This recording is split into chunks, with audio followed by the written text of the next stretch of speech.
Bumalik nga po pala ako sa 82 Chinatown. Bumalik ako sa kaibigan ko doon sa store nila, sa Tutong's Delicacies.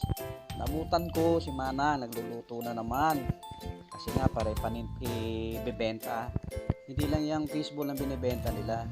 Meron silang kwek-kwek, meron silang pugo, yung dynamite, saka french fries.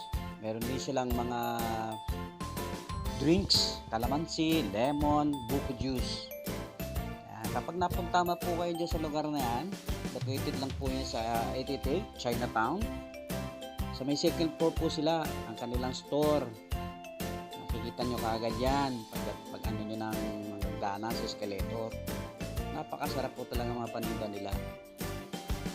Try nyo, humukan nyo dahil masasabi nyo na talagang lutong bahay. Lagi ko dyan nakatambay kasi masarap ang mga luto nila dyan.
Morning.